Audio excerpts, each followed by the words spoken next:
موت سے پہلے فرشتے آ جاتے ہیں. چاہے تم اچھے آدمی ہو, بیٹھے ہوئے ہو, تم کو بھی اگر موت آنی ہے تو تم پہلے فرشتوں کو دیکھنے لگ جاؤ گے, لیکن بتا نہیں سکتے کسی کو. موت سے تھوڑی دیر پہلے فرشتے قریب آ جاتے ہیں. پہلے جماعت فرشتوں کی آتی ہے, پھر ملک الموت آتے ہیں. ملک الموت ان فرشتوں کے بیچ آتے ہیں. جیسے ہی یہ مرنے والا آدمی ملک الموت کو دیکھ لیتا ہے, پھر اس کے جسم میں کپ کپی طاری ہو جاتی ہے. اور ایسی کپ کپی طاری ہوتی ہے کہ کبھی پیشاب نکل جاتا ہے, کبھی پخانہ نکل جاتا ہے. اکثر دیکھنا مرنے والوں کی نجاست نکل جاتی ہے. ملک الموت کو وہ بہت قریب سے دیکھتا ہے, اور ان کی دو شکلیں ہیں. ایک بہت بھیانک شکل ہے, اس کو دیکھنا ہی عذاب ہے, اور ایک بہت خوبصورت شکل ہے, ان کو دیکھنا ہی رحمت ہے.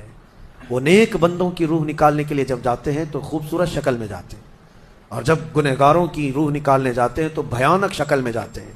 اور ان کو دیکھتے ہی مرنے والے کا جسم پیلا پڑ جاتا ہے, پیشانی اکھڑ جاتی, آنکھیں پھٹی رہ جاتی, اور پھر خرخرا آنے لگ جاتا ہے, یعنی خرخر کی آواز تیز ہو جاتی ہے. وہ بولنا چاہتا ہے اپنے پاس والوں کو, لیکن بول نہیں سکتا, بند ہو جاتا ہے. یہ وہ وقت ہے جب اس کے توبہ کا دروازہ بھی بند ہو جاتا ہے. اب اگر فرشتوں کو دیکھ کر کوئی توبہ بھی کر لیا, ایمان لایا, تو اس کا ایمان قبول نہیں. اس وقت سے پہلے پہلے تک جو بھی ایمان لایا یا توبہ کیا, اس کی توبہ قبول ہے.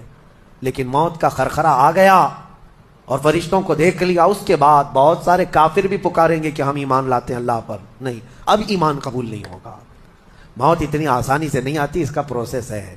فرشتے آتے ہیں, ملک الموت آتے ہیں, پھر اس کے بعد اس کو گھور کر دیکھتے ہیں, پھر اس کو چت لٹا دیا جاتا ہے, یا جس حالت میں بھی ہے وہ گر جاتا ہے. کھڑا ہے تو گرتا ہے, بیٹھا ہے تو گرتا ہے, موت آنے سے پہلے لڑک جاتا ہے. یہ ضروری بھی نہیں ہے کہ آج میں اپنے آپ کو سنبھال کر بیٹھا ہوں. اگر میری موت آنی ہے, اسی کرسی سے گر جاؤں, اسی جگہ سے ہم گر جائیں. اور اس کے بعد ملک الموت روح کھینچنا شروع کرتے ہیں, پیروں کے ناخنوں سے لے کر, ہاتھوں کے ناخنوں سے لے کر, اس کے جسم کے ہر حصے سے لے کر ناک تک کھینچتے ہوئے لاتے ہیں. اور اس کے بعد جب پوری روح نکل جاتی ہے, وہ لے کر کے چلتے رہتے ہیں, اور مردہ ان کو جاتے ہوئے دیکھتا رہتا ہے. آنکھیں سب سے لاسٹ میں کھلی رہتی, کسی بھی مرنے والے کی آنکھیں بند نہیں رہتی, کھلی رہتی, وہ دیکھتا رہتا ہے. اسی لیے حدیث پاک میں ہے, جب کسی کی روح نکل جائے تو سب سے پہلے تم اس کی آنکھیں بند کر دو. ہمیں بند کرنا ہوتا ہے, اور اس کے بعد منہ بھی کھلا رہ جاتا ہے, منہ اوپن رہ جاتا ہے. فرمایا گیا منہ کو دبا کر بند کر دو. یہ سب نشانیاں ہیں میرے عزیزوں موت کی سختیوں کی.